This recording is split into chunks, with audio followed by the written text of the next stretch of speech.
महामहिम राष्ट्रपति जी के अभिभाषण पर धन्यवाद प्रस्ताव पर चर्चा।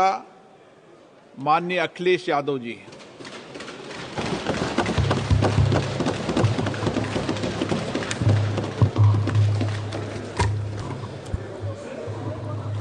अध्यक्ष महोदय, मैं आपका धन्यवाद देता हूं कि आपने मुझे महामहिम राष्ट्रपति जी के अभिभाषण पे बोलने का मुझे समय दिया है। अध्यक्ष जी, मैं सबसे पहले आपका अभिनंदन एवं अभिवादन करते हुए आग्रह करना चाहूँगा कि मुझे बोलने के लिए जो समय दिया है, मैं उसमें से 2 मिनट का समय महाकुंभ हादसे का शिकार लोगों की आत्मा की शांति के लिए खड़े होकर के मौन रखना चाहूँगा। अगर किसी अन्य को भी सच्चे मन से मृतकों के प्रति सच्चा भाव है तो वो भी हमारे सांसदों के साथ खड़ा होकर के ये मौन श्रद्धांजलि अर्पित कर सकता है। ये माननीय सदस्य अध्यक्ष महोदय, अगली लाइन अध्यक्ष महोदय, ये विषय अध्यक्ष महोदय, आप सीनियर लीडर हैं। अध्यक्ष महोदय, ये अधिकार आपका है। कभी नहीं रही। ये मैंने विषय मेंशन करते हुए भरोसा है इस विषय पर मौन कर दिया था, इसलिए अध्यक्ष का अधिकार है। हाँ, मैं वही अध्यक्ष महोदय, ये जो बात मैं शुरू कर रहा हूं, जहां मैंने मौन 2 मिनट के लिए श्रद्धांजलि की बात की है, ये अधिकार मेरा नहीं है अध्यक्ष महोदय, ये अधिकार आपका है। मुझे पूरा भरोसा है आप पर कि जब अभिभाषण की चर्चा खत्म हो रही होगी उस समय 2 मिनट का मौन श्रद्धांजलि जरूर दी जाए जो श्रद्धालुओं की जान गई है। नहीं अध्यक्ष महोदय, नहीं अभी 1 मिनट आप लोग कुछ मत बोलो। नहीं कुछ नहीं। अध्यक्ष महोदय, अभी तो अध्यक्ष महोदय मैंने बात शुरू नहीं की है, और जिन लोगों को तकलीफ है और जिनको दुख होना चाहिए उनके बारे में मैं, हालांकि वो बाद में कहना चाहता था महाकुंभ के बारे में, लेकिन अध्यक्ष महोदय क्योंकि बहुत सारे माननीय सदस्य ये सुन नहीं सकते हैं, इसलिए मैं बात वहीं से शुरू करता हूं। आप देश के परम अभिभावक होने के नाते हमारा आपसे अनुरोध है कि जहां सरकार बजट के आंकड़े लगातार दे रही है, और जब मैंने अभिभाषण पढ़ा अध्यक्ष महोदय, बहुत सारे आंकड़े सरकार ने दिए हैं। आंकड़े देने से पहले महाकुंभ में मरने वालों के आंकड़े भी दे दें। महाकुंभ की व्यवस्था के बारे में स्पष्टीकरण देने के लिए मेरी मांग है अध्यक्ष महोदय, सर्वदलीय बैठक बुलाई जानी चाहिए। महाकुंभ आपदा प्रबंधन व खोया पाया केंद्र की जिम्मेदारी सेना को दी जाए। महाकुंभ हादसे के शिकार लोगों की मृत्यु, घायलों का इलाज, दवाइयों, डॉक्टर, भोजन पानी, परिवहन की उपलब्धता का आंकड़ा संसद में पेश किया जाए। महाकुंभ हादसे के लिए जिम्मेदार लोगों पर, महाकुंभ हादसे के लिए जिम्मेदार लोगों पर घोर दंडात्मक कार्रवाई हो। जिन्होंने सच छिपाया है उनको दंडित किया जाए। अध्यक्ष महोदय, हम डबल इंजन की सरकार से पूछते हैं, अगर अपराध बोध नहीं था तो आंकड़े दबाए, छिपाए और मिटाए क्यों गए हैं? सच छिपाना और मिटाना भी तो अपराध है।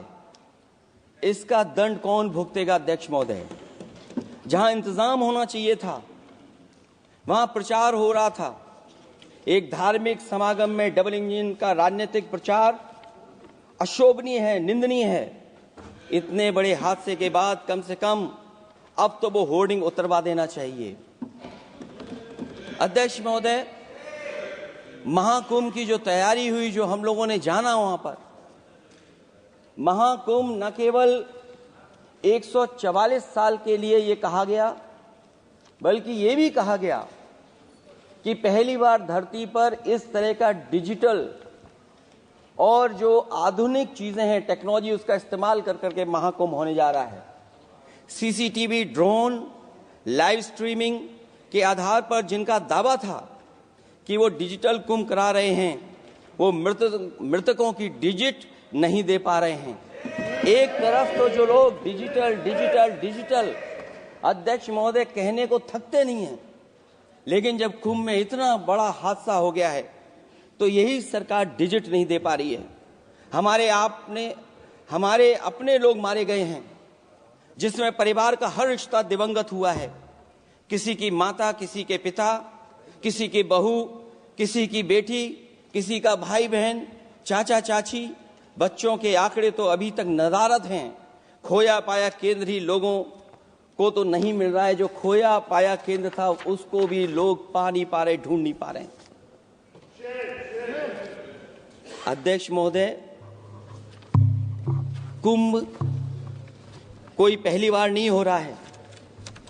कुंभ का आयोजन सदियों से होता आया है। हमारे पौराणिक और हमारे इतिहास के दस्तावेज ये बताते हैं कि समय समय पे जो भी सरकारें रही होंगी, जिसका भी राज रहा होगा अध्यक्ष महोदय, उसने महाकुंभ या इस तरह के कुंभ का आयोजन किया है। एक तरफ तो वो कि जो 144 साल बाद महाकुंभ होने जा रहा है, उसका इतना प्रचार किया। और मैंने तो कई टीवी इंटरव्यूज में, कई समाचार चैनलों पर ये बात सुनने में आई और सुनते रहे हम लोग कि सरकार ने 100 करोड़ लोगों के आने का इंतजाम किया है। और अगर 100 करोड़, अध्यक्ष महोदय, अगर ये बात गलत है तो मैं रिजाइन आपको देना चाहता हूं। अगर अध्यक्ष महोदय, ये माननीय सदस्य लोग अगर ये नहीं सुन पा रहे हैं तो मैं इनको एक एक को, आप नहीं गए स्नान करने, आप स्नान करने नहीं गए, इसीलिए इस तरह की भाषा का इस्तेमाल कर रहे हैं। अध्यक्ष महोदय, ये कहा गया कि 144 वर्ष के बाद ये हो रहा है। जहां तक मेरी समझ और जानकारी कहती है, जो एस्ट्रोनॉमी और एस्ट्रो चीजों को समझते होंगे वो ये स्वीकार करते होंगे जो भी कुंभ होता होगा वो 144 वर्ष के बाद ही होता होगा। लेकिन ये कहा गया कि नक्षत्र ऐसे हैं। तो मैं अध्यक्ष महोदय सरकार से कहना चाहता हूं कि सतयुग से लेकर के कलयुग तक ये सनातन परंपरा रही है कि संत, महात्मा, साधु समाज मुहूर्त के हिसाब से शाही स्नान करते हैं। उसमें नक्षत्रों के हिसाब से जो सहयोग बनता है वही शाही स्नान का मुहूर्त होता है। लेकिन भाजपा के राज में ये सनातन परंपरा टूट गई। पहले सरकार ने संत समाज को शाही स्नान रद्द करने का आदेश दिया, जिससे अनादिकाल की सनातन परंपरा टूटी। और फिर जब देश भर में ये बात उठी, तो उन्होंने हादसे को छिपाकर फिर से आदेश दिया कि अखाड़े शाही स्नान करने जाएं। इससे सरकार ने पावन मुहूर्त के स्थान पर अपने मनमाने समय पर स्नान कराने का आदेश दिया। बात उस दिन या तिथि की नहीं होती है, बल्कि निश्चित मुहूर्त काल की होती है। ये सनातन परंपरा तोड़कर इन लोगों ने अच्छा नहीं किया। और ये क्या परंपरा टूटी है कि नहीं टूटी है, मैं समझता हूं अध्यक्ष महोदय मुझसे बेहतर सामने वाले ज्यादा जानते होंगे इसके बारे में। और जो लोग, अध्यक्ष महोदय, जो हम लोगों ने देखा वहां पर लोग पुण्य कमाने आए थे और अपनों के शव लेकर के गए हैं। चमत्कारी करिश्मा तो ये हुआ है, श्रद्धालुओं के शव मिल गए थे, पर सरकार स्नान करने वाले मरने वालों की बात स्वीकार नहीं कर रही थी। और इससे ऊपर ये बात जो वहां पर और हुई, अध्यक्ष महोदय, जब ये जानकारी हो गई कि कुछ लोगों की जान चली गई, लाशें हैं जो मोर्चरी में पड़ी हैं, अस्पताल में पड़ी हैं, उसके बाद सोचिए सरकार क्या कर रही है।